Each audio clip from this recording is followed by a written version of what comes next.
Hello and welcome everyone. स्वागत करते हैं हम आप सभी का एपीएस पाठशाला के यूट्यूब चैनल पे।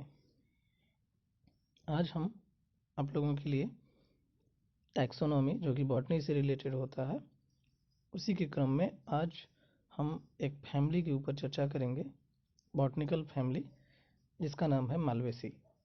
और मालवेसी कुल में विभिन्न प्रकार के कुछ ढेर सारे पौधे आते हैं। हम उनमें से एक पौधा है जो कि मालवेसी कुल से रिलेटेड है, जिसको हम गुड़हल के नाम से जानते हैं। और हम आज गुड़हल के पौधे और इसके पुष्पीय लक्षणों के बारे में अध्ययन करेंगे। तो अध्ययन के इस क्रम में हम सबसे पहले जो हमारी हेडिंग 1 होगी, इसके बारे में जानेंगे। और हमारा हेडिंग 1 होगा सिस्टमेटिक पोजीशन। सिस्टमेटिक पोजीशन को हम हिंदी में वर्गीकृत स्थिति बोलते हैं। वर्गीकृत स्थिति। वर्गीकृत स्थिति की बात करें तो देखिए, बेसिकली आपको अगर यूपी बोर्ड एग्जाम की दृष्टि से अगर आप ये वीडियो देख रहे हैं तो आपको कम से कम 5 बातें इसमें लिखनी पड़ेंगी। एक तो आप किंगडम को मेंशन करेंगे। दूसरा, देखिए ये चीज़ें अगर आप समझ ले रहे हैं तो जितनी चीज़ें हम यहाँ पे अब डैशबोर्ड पे देख पा रहे हैं स्क्रीन पे, वो सारी की सारी चीज़ें बिल्कुल आसान है। अगर आप समझ लिए तो इनको आसानी से आप लिख सकते हैं। देखिए, अगर सबसे पहले किसी फैमिली के बारे में वो क्वेश्चन पूछ रहा है तो आप उस फैमिली को भी लिखना होगा आपको। उसके पहले आप एक क्रम समझ लीजिए कि किसी फैमिली की चर्चा कर रहे हैं आप, किसी कुल की, तो वह जो कुल होगा वह प्लांट होगा। और जब प्लांट है तो वह किंगडम होगा। उसके बाद उसके डिवीजन की आप देखिए एक क्रम अपना लीजिए। पहले प्लांट है, प्लांट के बाद वह पुष्पी है कि अपुष्पी है, उसके बाद उसके बीज अंदर बनते हैं या फिर फल के बाहर बनते हैं, उसके बाद वह एक बीजपत्री है कि द्विबीजपत्री है, किस कुल से संबंधित है, उसका जीनस क्या है और स्पीसीज क्या है। इन तथ्यों को अगर हम ध्यान में रखें तो हमारा सिस्टमेटिक पोजीशन तैयार हो जाता है। यहाँ पे हम किंगडम की बात करें, किंगडम जो हमारा है प्लांट ही होगा। उसके बाद डिवीजन की हम बात करें तो डिवीजन हमारा फाइनरोगेम्स होगा।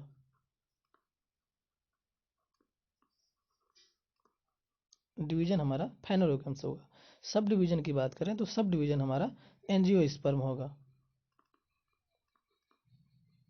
एंजियोस्पर्म। उसके बाद क्लास यानी कि वर्ग की बात करें हम तो वर्ग हमारा डाइकोटिलेडन होगा। वर्ग हमारा डाइकोटिलेडन। फैमिली की बात करें तो फैमिली हमारी मालवेसी होगी। उसके बाद जेनस की बात करें तो देखिए, अगर हम यहाँ पे फैमिली मालवेसी के गुड़हल को पढ़ रहे हैं तो गुड़हल का जो जेनस होगा हिबिस्कस, और स्पीसीज जो होगा वह रोजा साइनेंसिस होगा। रोजा साइनेंसिस होगा। अब यहाँ पे आपको पता होगा कि जो भी बॉटनिकल नेम होते हैं उनके या तो हम इटैलिक लेटर में लिखते हैं या तो उनके नीचे अंडरलाइन कर देते हैं। ठीक है, यहाँ पे किसी भी प्लांट के साइंटिफिक नेम का जो जेनस होता है वह हमेशा कैपिटल लेटर में लिखते हैं, स्पीसीज हमेशा स्मॉल लेटर में लिखते हैं। अब इसके बाद हम देखेंगे दूसरा इसके डिस्ट्रीब्यूशन को। इसके बाद दूसरा इसके हम डिस्ट्रीब्यूशन की अगर हम बात करें, इसके वितरण की बात करें मालवेसी फैमिली के, तो इस फैमिली को हम उष्ण या उपोष्ण, उष्ण या उपोष्ण क्षेत्रों में देखने को मिलता है। यह लगभग भारत के सभी हिस्सों में पाया जाता है। उसके बाद इसकी प्रजातियों की बात करें तो लगभग इसकी 1500 जातियाँ पाई जाती हैं। 1500 जातियाँ पाई जाती हैं मालवेसी फैमिली की। आपकी जो भिंडी भी आती है मालवेसी फैमिली में ही आती है। उसके बाद हम तीसरा इसके हैबिट की बात करें, यानी कि स्वभाव की अगर बात करें, हैबिट स्वभाव जिसको कहते हैं, इसके अगर स्वभाव की बात करें मालवेसी फैमिली के गुड़हल की, तो इसका जो स्वभाव होता है, अगर हम मालवेसी फैमिली की बात करते हैं तो मालवेसी फैमिली हमारी एनुअल से लेके पेरिनियल तक होता है, यानी कि एक वर्षी भी होता है, एक वर्षी और बहुवर्षीय भी होता है, एक वर्षीय और बहुवर्षीय। लेकिन यहाँ पे अगर हम गुड़हल के क्रम में बात करें तो जो गुड़हल हमारा होता है वह बहुवर्षीय होता है, गुड़हल हमारा बहुवर्षीय होता है। उसके बाद हम इसके रूट की अगर बात करें, रूट रूट को हम जड़ कहते हैं, जड़। अब जैसा कि आपको पता है कि जड़ जो है इसमें टैप रूट पाया जाता है, टैप रूट यानी कि मूसला जड़ पाया जाता है। मूसला जड़ होता कैसे है? मूसला जड़ ब्रांच्ड होता है, यानी कि शाखित होता है, मूसला जड़ शाखित होता है। यह भूमि में गहराई तक जाता है। जड़ के आप जो मूसला जड़ के जो लक्षण हैं वो आप लिख सकते हैं कैरेक्टरिस्टिक्स को। मूसला जड़ जो होता है वह भूमि में गहराई तक जाता है। उसके बाद इनसे अनेक प्राथमिक, द्वितीयक व तृतीयक जड़ें निकलती हैं। अब इसके बाद हम पांचवा लिखेंगे स्टेम को, स्टेम जिसको हम स्तंभ कहते हैं, स्तंभ। स्तंभ को हम तना के नाम से भी जानते हैं। अब इसके तने की अगर हम बात करें तो इसका जो तना होता है इरेक्ट होता है, इरेक्ट बोले तो सीधा होता है, यानी कि पौधे की तरह खड़ा होता है। उसके बाद शाखित भी होता है, शाखित होता है। शाखित होने के साथ साथ जो इसके स्टेम होते हैं वह बेलनाकार होते हैं, बेलनाकार होता है। बेलनाकार के बाद चिकना भी होता है। इसके तने को हम जब देखें तो वह चिकना हमको प्रतीत होता है। उसके बाद जब कोई तना आप देखते हैं तो कोई तना सक्सिलेंट टाइप का होता है, रसदार होता है, लेकिन इसका जो तना होता है वह काष्ठीय होता है, यानी कि कड़ा होता है। काष्ठीय यानी कि ठोस, काष्ठीय ठोस होता है। अब इसके बाद हम इसके पत्ती की बात करेंगे, लीफ की बात करेंगे। लीफ यानी कि पत्ती की बात करें तो इसके जब हम लीफ की बात करते हैं तो पहले तो इसके जो लीफ होता है वह सरल पत्ती होती है। उसके बाद जो पत्तियों के लगने का जो क्रम होता है वह एकांतर होता है, यानी हम यहाँ कहेंगे कि जो इसकी पत्तियाँ होती हैं एकांतर क्रम में होती हैं, समृंत होती हैं, समृंत होती हैं। और जो समृंत के आधार पर, समृंत के आधार पर पुलवाइनस होता है, समृंत के आधार पे पुलवाइनस होता है। सपोज दैट, मान के चलिए कि ये गुड़हल की अगर पत्ती है,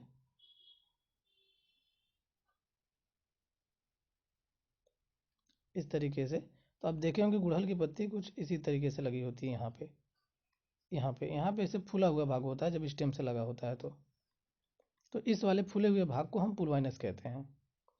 उसके बाद यह अनुपत्री होता है, अनुपत्री होता है इसकी पत्तियाँ। साथ ही साथ अगर सिराओं की बात करें, पत्तियों के सिरा की बात करें हम, तो बहु सिराएं होती हैं, बहु सिराएं होती हैं। उसके बाद सिरा विन्यास की बात करें हम इसके, तो जो पत्ती का सिरा विन्यास होता है वह जालिकावत होता है। अब बात करेंगे नेक्स्ट इसके इनफ्लोरोसेंस की। 7वां नंबर में हम बात करें इसके इनफ्लोरोसेंस की।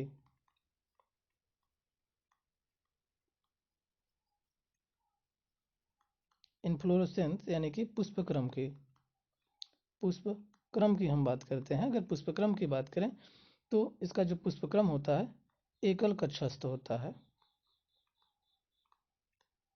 एकल कक्षस्थ होता है। अब इसके हम 8 नंबर में इसके फ्लावर की अगर बात करें, फ्लावर यानी कि पुष्प की बात करते हैं। अब जो मालवेसी फैमिली के जिस हम हिबिस्कस की बात कर रहे हैं, इसके फ्लावर को अगर हम देखें तो फ्लावर तो पहले अगर आप देख रहे हैं तो फ्लावर इसका बड़ा फ्लावर होता है, बड़ा फूल होता है, देखने में अच्छा लगता है, यानी कि शोभायमान होता है, शोभायमान होता है। ये चीज़ें आप लिख सकते हैं। उसके बाद समृंत भी होता है, समृंत के साथ साथ अवृंति भी होता है, आप यह भी देखे होंगे कि यह बाइसेक्सुअल भी होता है। बाइसेक्सुअल बोले तो द्विलिंगी होता है, द्विलिंगी। आप यहाँ पे देख पा रहे हैं कि चीज़ें, जैसे यहाँ पे ये वाला पार्ट है, ये हमारा मेल पार्ट। यहाँ पे जैसे स्टेमेन हमारे निकले हुए हैं, यहाँ पे स्टेमेन हमारे मेल पार्ट हैं, और यहाँ पे हमारी स्टिग्मा है। स्टिग्मा, स्टिग्मा और स्टाइल और ओवरी को मिला करके हम कार्पेल भी बोलते हैं, और इसी को हम गाइनोसियम भी कहते हैं, गाइनोसियम। उसके बाद हमारा जो यहाँ पे स्टिग्मा है, सॉरी, ए वाला भाग जो हमारा स्टेमेन है, अब आप देख रहे हो कि यहाँ पे जो स्टेमेन है, स्टेमेन के नीचे एक नली लगी हुई है, इसको हम फिलामेंट बोलते हैं। तो फिलामेंट और हमारे एंथर मिल करके स्टेमेन कहलाते हैं, ठीक है। तो इसके जो फ्लावर होते हैं यह द्विलिंगी होते हैं। द्विलिंगी के बाद इनको, ये हमारे जो फ्लावर होते हैं वह एक्टिनोमॉर्फिक होते हैं, एक्टिनोमॉर्फिक होते हैं। एक्टिनोमॉर्फिक को आप समझ सकते हैं कि कोई प्लांट का एक ऐसा फ्लावर जिसको हम कई सेक्शन से दो बराबर भागों में डिवाइड कर सकते हैं, that's flower are called actinomorphic. और एक्टिनोमॉर्फिक को हम इस तरह से रिप्रेजेंट करते हैं।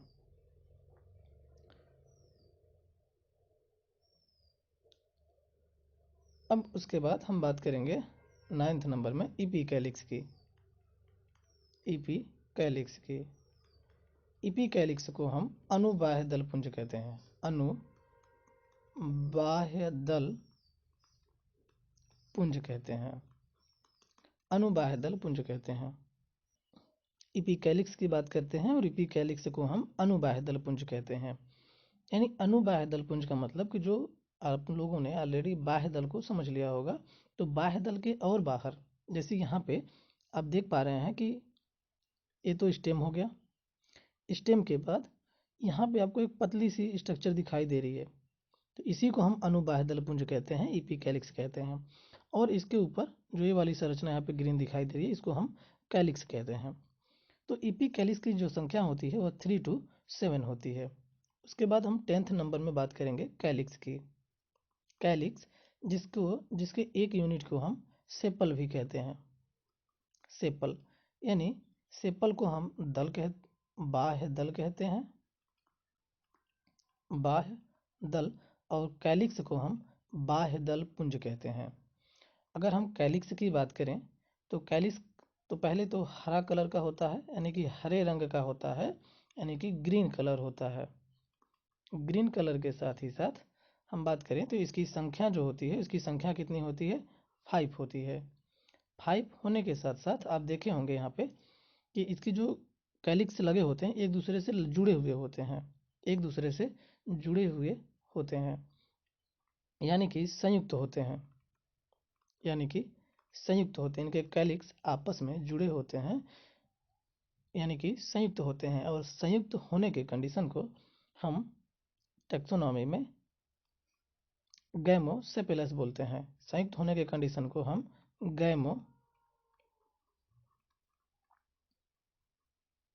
गैमोसेपिलस कहते हैं। गैमोसेपिलस दैट मीन्स कि संयुक्त बाह्यदली होता है। उसके बाद हम इसके एस्टिवेशन की बात करें, एस्टिवेशन यानी इसके हम विन्यास की अगर हम बात करें तो इसका जो विन्यास होता है वो वाल्वेट होता है। अब वाल्वेट किसको कहते हैं? जैसे अब जब भी हम इसका वाल्वेट दैट मीन्स कि कोर स्पर्शी बोलते हैं इसको, कोर स्पर्शी होते हैं, कोर स्पर कोर स्पर्शी होते हैं। यानी कि जब भी इसके हम स्ट्रक्चर को बनाएंगे तो जैसे मान लीजिए कि हम इस तरीके से जब फ्लोरल डायग्राम बनाते हैं तो यहाँ पे ऐसे बनाते हैं, तो कोर स्पर्शी का मतलब कि अगला कोर यहीं से स्टार्ट होगा, ऐसे कोर स्पर्शी, यानी इसके जो कोर हैं आपस में स्पर्श कर रहे हैं। उसके बाद कोर स्पर्शी के साथ साथ यह बेल शेप्ड होता है। जो हमारा कैलिक्स होता है वह बेल शेप्ड होता है, यानी घंटाकार होता है, घंटाकार होता है, ठीक है। कोर शेप्ड होते हैं, कोर स्पर्शी होते हैं, इतनी बात आपको क्लियर हो गई। ठीक, तो जब भी आप इनका फ्लोरल डायग्राम में बनाएंगे, इनको जब दिखाएंगे तो आप इसी तरीके से बनाएंगे।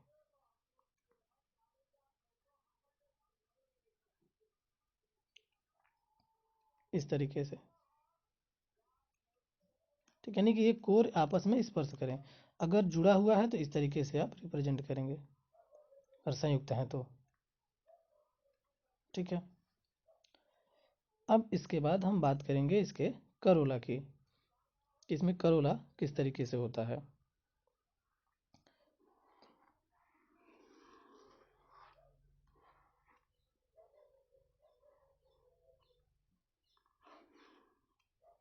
अब हम करोला की अगर बात करें, इसके 11वें नंबर में करोला, अगर करोला की बात करें, कैरोला जिसको हम दलपुंज कहते हैं, दलपुंज कहते हैं। अगर दलपुंज की बात करें हम दोस्तों, तो दलपुंज के एक पुंज को हम पेटल भी कहते हैं। यानी कि यहाँ पे जितने जो हमारे पिंक कलर की पंखुड़ियाँ दिख रही हैं, सारे पंखुड़ियों को मिला करके कंबाइंड रूप से हम करोला कहते हैं। लेकिन अगर एक पंखुड़ी को हम अलग करें तो इसको हम पेटल कहते हैं। अब पेटल की अगर हम बात करें, तो जो पेटल की संख्या होती है वह 5 होती है। पेटल की जो संख्या होती है वह 5 होती है। और यह पेटल जुड़े हुए नहीं होते हैं, बल्कि फ्री होते हैं, फ्री होते हैं। और फ्री होने के कंडीशन को हम पॉलीपेटलस कहते हैं। फ्री होने के कंडीशन को हम पॉलीपेटलस कहते हैं। पॉलीपेटलस कहते हैं, यानी कि पृथक दली कहते हैं। कलर्स की बात करें तो मेनी कलर्स के आजकल देखने को मिलते हैं। उसके बाद और इनके हम पेटल की बात करें तो यह पुंकेसरी नाल से जुड़ा होता है। देखिए हमारा पुंकेसरी नाल, ये वाला भाग जो यहाँ पे ये वाला भाग है, पुंकेसरी नाल है। और देखिए आप जब भी देखे होंगे फ्लावर को लेके देखिएगा, तो ये फ्लावर इसके पुंकेसरी नाल से जुड़े होते हैं, अलग नहीं होते हैं। ठीक है, यानी कि ये पुंकेसरी नाल से जुड़े होते हैं, पुंकेसरी नाल से जुड़े होते हैं। उसके बाद हम बात करें इसके विन्यास की, एस्टिवेशन की अगर बात करें, एस्टिवेशन की अगर हम बात करें तो इसका जो एस्टिवेशन होता है ट्विस्टेड होता है। ट्विस्टेड का मतलब व्ययवर्ती होता है, व्ययवर्तित होता है। अब ये किस तरीके से होता है, यानी कि अगर जब इसके आप फ्लोरल डायग्राम की अगर बात करें, इसको ट्विस्टेड का मतलब एक दूसरे पर चढ़े हुए होते हैं, एक दूसरे पर चढ़े हुए होते हैं। यानी कि जब हम इनका फ्लोरल डायग्राम बनाते हैं तो हम करोला को अर्धचंद्राकार दिखाते हैं, अर्धचंद्राकार। जैसे अब इस तरीके से हम अगर बना रहे हैं, तो ट्विस्टेड का मतलब ये होगा कि जो हमारा करोला होगा एक दूसरे पर चढ़ा हुआ होगा।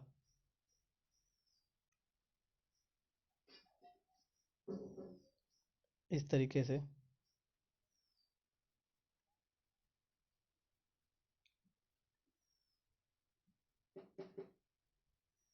यहाँ पे इस तरीके से जब भी हम बनाएंगे, इस तरीके से नहीं, एक दूसरे पे देखिए ये चढ़ा हुआ है, नहीं कि इसको ट्विस्ट कर रहा है। ठीक, एक दूसरे पर चढ़ा हुआ होना चाहिए। तो हमारा जो करोला होता है वह ट्विस्टेड होता है। तो अब करोला का भी समझ चुके हैं। अब बात करेंगे इसके हम एंड्रोसियम की।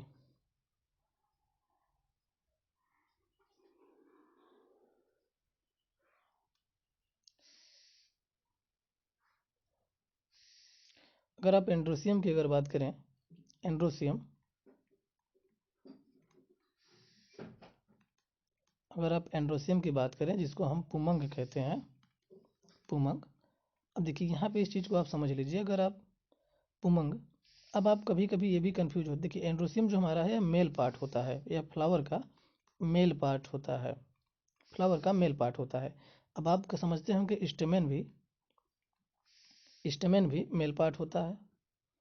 बिल्कुल सही, आप समझते हैं कि स्टेमेन भी मेल पार्ट होता है। लेकिन स्टेमेन कहते किसको है, तो देखिए हमारा जो एंथर होता है, एंथर, एंथर जिसको हम हिंदी में पराग कोश बोलते हैं, पराग कोश बोलते हैं। एंथर पराग कोश में भरे क्या होते हैं, पॉलन ग्रेन भरे होते हैं, पॉलन ग्रेन भरे होते हैं। पॉलन ग्रेन दैट मीन्स कि पराग कण होते हैं, पराग कण भरे होते हैं। अभी होता क्या है कि जब जो हमारा एंथर होता है, एंथर जब मैच्योर हो जाता है तो इसमें स्फुटन की प्रक्रिया होती है। स्फुटन, इसमें स्फुटन की प्रक्रिया होती है और जो पराग कोष जब फट जाता है तो उसमें से परागकण मुक्त हो जाते हैं और फिर किसी माध्यम से स्टिग्मा, जिसको हम फीमेल पार्ट कहते हैं, उस पर पहुँच करके परागण की क्रिया को संपन्न करते हैं।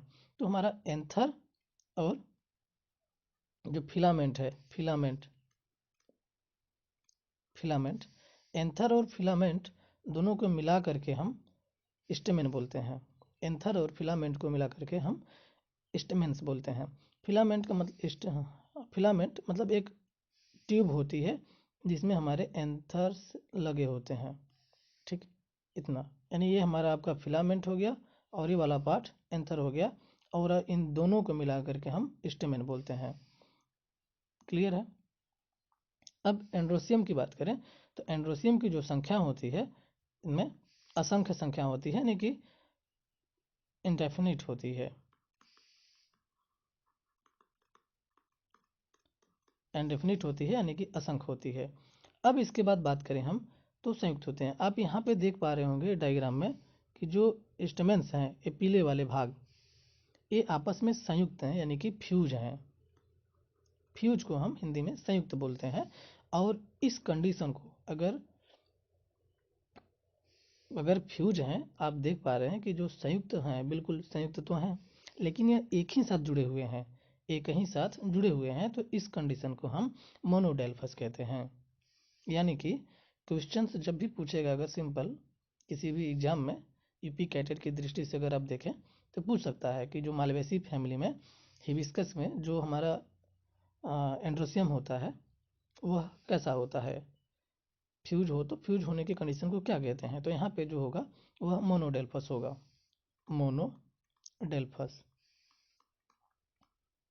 मोनोडेल्फस कहते हैं। मोनोडेल्फस का मतलब एक संघी, यानी कि एक ही संघ में वह रहते हैं। उसके बाद हम इसके एंड्रोसियम की बात करें तो एंड्रोसियम जो इसका होता है, एंड्रोसियम, वह इपीपीटेलस होता है। इपीपीटेलस होता है। इपीपीटेलस किसको कहते हैं? इपीपीटेलस हिंदी में दल लग्न होता है। दल लग्न। अब दल लग्न किसको कहते हैं? देखिए, बेसिकली आप जब गुड़हल को देखेंगे तो गुड़हल को देखने पे यह मिलता है कि जो इसके एंड्रोसियम होते हैं वह इसके दल से यानी कि इसके पेटल से लगे होते हैं। तो उसको हम इस प्रकार से कुछ डिनोट कर देते हैं। जैसे यहाँ पे आप एंड्रोसियम लिखे हैं, जब फ्लोर फार्मूला में यहाँ पे आप कोरोला लिखे हैं तो उसके ऊपर इस तरह का सिंबल लगा देंगे, इसका मतलब कि इपीपीटेलस है। यानी कि कोरोला और स्टेमेंस यानी कि एंड्रोसियम जो है वो आपस में संयुक्त होते हैं, जुड़े होते हैं। उसके बाद अब इसके एंथर की अगर बात करें, एंथर कुछ जिसकी संरचना हमारे इस तरीके की होती है, यानी कि गुर्दा के आकार की, यानी कि जो इस तरीके की। तो जो हमारा एंथर होता है वह एक कोष्ठीय होता है। कैसा होता है? एक कोष्ठीय होता है। एक कोष्ठीय होता है और इस कंडीशन को हम मोनोथेसिस कहते हैं।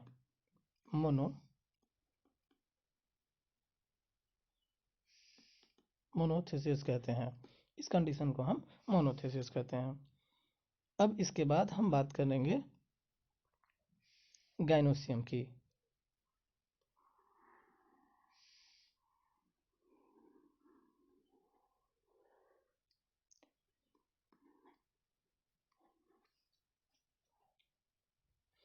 अब इसके बाद हम बात करेंगे गाइनोसियम की। तो गाइनोसियम जिसको हम फीमेल पार्ट कहते हैं, यानी फ्लावर का यह फीमेल पार्ट होता है, मादा भाग होती है गाइनोसियम। गाइनोसियम को हम देखिए यहाँ पे इस चीज़ को पिस्टिल के नाम से भी जानते हैं। गाइनोसियम जो हमारा होता है वह पिस्टिल के नाम से जानते हैं इसको। अब पिस्टिल क्यों कहते हैं? तो हमारा जब स्टिग्मा, देखिए वहाँ पे हमारा एंथर क्या था? एंथर हमारा मेल पार्ट था। तो यहाँ पे स्टिग्मा और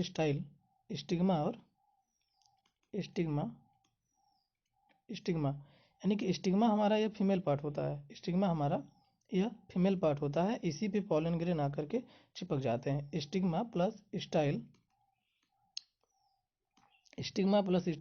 एक प्रकार की ट्यूब होती है जो कि एंथर्स को ओवरी से जोड़ती है, एंथर्स को ओवरी से जोड़ती है। तो इनको मिला करके हम पिस्टिल कहते हैं, और ओवरी ओवरी को तीनों को मिला करके हम गाइनोसियम कहते हैं। उसके बाद अगर हम इसके गाइनोसियम की बात करें तो गाइनोसियम की जो संख्या होती है वो 5 होती है, और 5 होने के कंडीशन को हम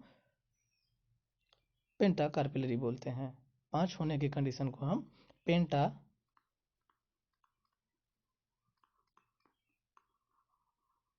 पेंटा कार्पिलरी बोलते हैं, यानी कि पंचांडपी बोलते हैं। संख्या इसकी 5 होती है, और 5 होने की कंडीशन को हम पेंटा कार्पिलरी बोलते हैं। उसके बाद जो इसका गाइनोसियम होता है वह सिनोकार्पस होता है, वह सिंकार्पस होता है। अब सिंकार्पस का मतलब होता है कि जो इसमें अंडप होते हैं, जैसे इसकी ओवरी हो गई, और ओवरी में जितने अंडप होते हैं वह अंडप आपस में जुड़े हुए होते हैं, वह अंडप आपस में जुड़े हुए होते हैं, यानी कि सिनकार्पस का मतलब संयुक्त अंडपी होता है। उसके बाद अब बात करें कि इसकी जो गाइनोसियम होती है, जो जायंग होता है, वह सुपीरियर ओवरी होती है, यानी इसमें गाइनोसियम में जो ओवरी होती है वह सुपीरियर ओवरी होती है। हमने ऑलरेडी हर वीडियो में सुपीरियर को डिस्कस किया है। ठीक, तो इतनी बातें क्लियर हो गई। अब इसके हम फ्रूट की अगर बात करें तो इसका जो फ्रूट होता है गोलाकार होता है, और कोष्ठी होता है, कैप्सूल भी इसके फ्रूट को कहते हैं। सीड की अगर हम बात करें, इसके सीड की अगर हम बात करें, इसका जो सीड होता है वेज शेप्ड होता है, वेज शेप्ड होता है। अब इसके बाद हम बात करेंगे इसके फ्लोरल फार्मूला की।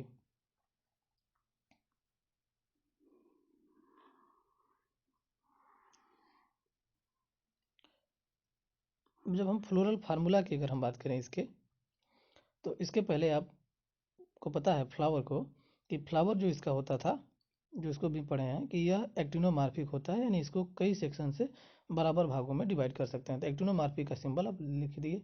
उसके बाद आप यह भी जान पाए इसका जो फ्लावर होता है, मेल और फीमेल दोनों पार्ट एक ही फ्लावर में होते हैं, यानी कि जो बाइसेक्सुअल हैं, द्विलिंगी होते हैं। इसके बाद हमने देखा कि एक ईपी कैलिक्स कुछ होता है, ईपी कैलिक्स, जिसको हम ईपीआई के नाम से लिखते हैं, और उसकी जो संख्या हमने बताई वो आपको 3 to 7 होता है। ईपी कैलिक्स के आप थोड़ा सा ऊपर जाते हैं तो आपको वहाँ पे कैलिक्स देखने को मिलता है, और कैलिक्स में हमने बताया कि इसकी संख्या 5 होती है, और वह संयुक्त होती है। संयुक्त को हमने ब्रैकेट से डिनोट करते हैं, रिप्रेजेंट करते हैं। उसके बाद हम कैलिक्स को बताए होंगे कि कैलिक्स की संख्या, जो रंग बिरंगे भाग हैं उनकी संख्या 5 होती है, लेकिन यह आपस में जुड़े हुए नहीं होते हैं, तो हम लिख दिए। उसके बाद एंड्रोसियम, जिसको हम मेल पार्ट कहते हैं, और इसकी संख्या हम असंख्य बताए, असंख्य यानी इनफाइनाइट को सिंबल कुछ इस तरीके से दिखाते हैं, और यह मोनोडेल्फस होते हैं। मोनोडेल्फस दैट मीन्स कि संयुक्त होते हैं। संयुक्त होने के कंडीशन को हम मोनोडेल्फस, संयुक्त होने को हम ब्रैकेट में बंद कर देते हैं। अब एक चीज़ हमने यह भी बताया कि जो एंड्रोसियम होता है, यानी जो पुंकेसर होता है, वह कैलिक्स के बजाय करोला, जो कि पिंक पार्ट होता है, जो कलरफुल पार्ट जिसको हम पेटल कहते हैं, उनसे जुड़े होते हैं, और इस स्थिति को हम इपीपीटेलस बोलते हैं। तो उसको हम इस तरीके से रिप्रेजेंट करते हैं। अब बात करेंगे गाइनोसियम की। जब गाइनोसियम की बात करते हैं तो इसमें हमने आपको बताया कि गाइनोसियम पेंटा कार्पिलरी होता है, यानी कि पंच अंडपी होता है। उसके बाद पंच अंडपी के बाद हमने एक टर्म बताया आपको कि सिंकार्पस होता है। सिंकार्पस दैट मीन्स कि संयुक्त अंडपी होता है, युक्त अंडपी होता है, यानी कि जो इसके अंडप होते हैं पांचों आपस में संयुक्त, संयुक्त होने के क्रम को हम ब्रैकेट से डिनोट करते हैं। उसके बाद हम बताए कि यह सुपीरियर ओवरी होती है, तो सुपीरियर होने को हम बार से रिप्रेजेंट करते हैं। अगर ओवरी सुपीरियर है तो बार नीचे लगाते हैं, अगर इन्फीरियर है तो बार ऊपर लगाते हैं। तो यह बन के तैयार हो गया हमारा फ्लोरल फार्मूला। अब इसके बाद हम बात करते हैं फ्लोरल डायग्राम की। तो फ्लोरल डायग्राम में हमने आपको बताया कि जब भी आप फ्लोरल डायग्राम को ड्रा करें, आप ओवरी से यानी कि गाइनोसियम से स्टार्ट करें। तो एक छोटा सा प्रयास हम इसको बनाने का करते हैं। तो आप देखिए, पहले तो आप इसके ओवरी को ड्रा कर लीजिए। ओवरी बन गई, लॉक्यूल्स जो इसके हैं। उसके बाद यह पंच अंडपी होता है, तो आप 5 अंडपों को बना लें।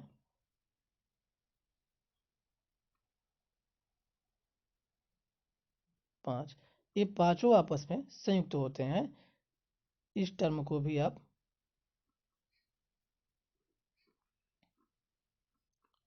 ठीक।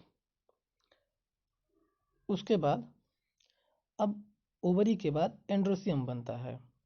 अगर आप अब एंड्रोसियम को बनाएं तो एंड्रोसियम की संख्या जो होती है वो असंख्य होती है। एंड्रोसियम की संख्या असंख्य होती है। तो आप असंख्य एंड्रोसियम बना लें, जितने एंड्रोसियम हो। और आप भी जानते हैं कि एंड्रोसियम की जो संख्या होती है वह स्ट्रक्चर जो होती है वह गुर्दा के आकार की होती है। तो इस तरीके से आप इसकी संख्या को आप बना लें।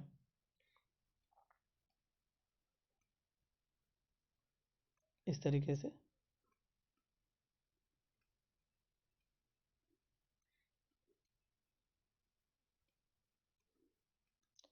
हमने इस तरीके से एंड्रोसियम को बना लिया। एंड्रोसियम के बाद आपको पता होगा कि एंड्रोसियम के बाद हमारा करोला बनता है। और करोला के जो स्ट्रक्चर हम बनाते हैं वह अर्धचंद्राकार बनाते हैं। करोला के स्ट्रक्चर अर्धचंद्राकार बनाते हैं। और हमने बताया कि जो करोला होता है ट्विस्टेड होते हैं, यानी एक दूसरे पर चढ़े हुए होते हैं। तो देखिए इस तरीके से हमने अर्धचंद्राकार बना लिया।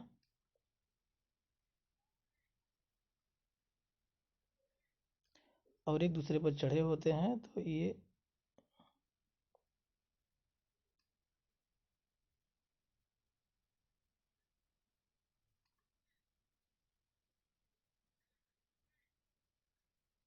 थोड़ा सा स्ट्रक्चर बनने में परेशानी हो सकती है, लेकिन आप चीज़ों को समझ लें, बस उतना काफ़ी है।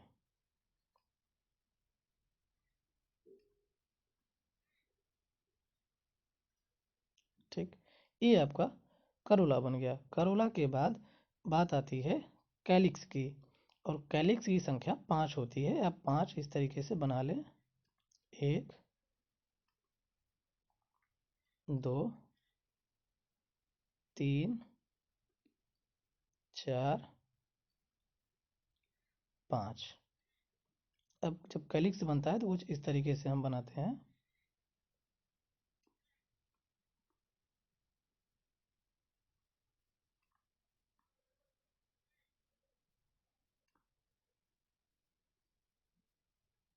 यहाँ पे अब हमने बताया कि जो इसके कैलिक्स होते हैं वह आपके वॉल्वेट होते हैं। इसकी जो कैलिक्स होती है वह वॉल्वेट होती है, कोर स्पर्शी, यानी इसके कोर आपस में स्पर्श किए होते हैं। आपस में स्पर्श किए होते हैं और यह आपस में जुड़ी होती है। तो जुड़े होने को आप इस तरीके से रिप्रेजेंट करेंगे।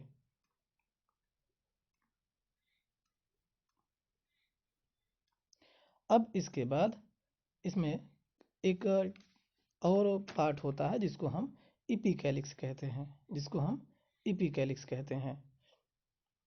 तो इपीकैलिक्स की अगर बात करें तो इपीकैलिक्स की संख्या 3 to 7 होती है।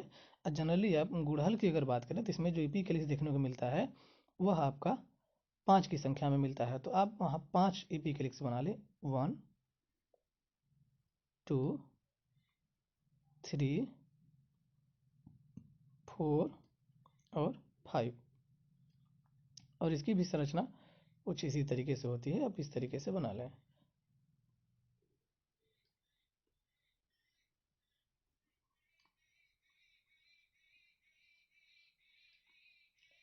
अब इस तरह बनने के बाद हमारा जो फ्लोरल जो डायग्राम हो गया वह पूर्ण हो जाता है। तो इस तरीके से आप इसको बना सकते हैं। तो टैक्सोनॉमी से बस इतने ही फैमिली को हम डिस्कस करेंगे। आई होप कि अगर आप इस वीडियो को, ये जो सीरीज है टैक्सोनॉमी की, अगर ये आप 3-4 फैमिली को देख लेते हैं तो आपसे इसके 8 नंबर के क्वेश्चन बिल्कुल श्योर हो जाते हैं। आज की वीडियो में बस इतना ही। बने रहिए हमारे अगले वीडियो के लिए। तब तक के लिए अपना ख्याल रखें। Bye bye, thank you.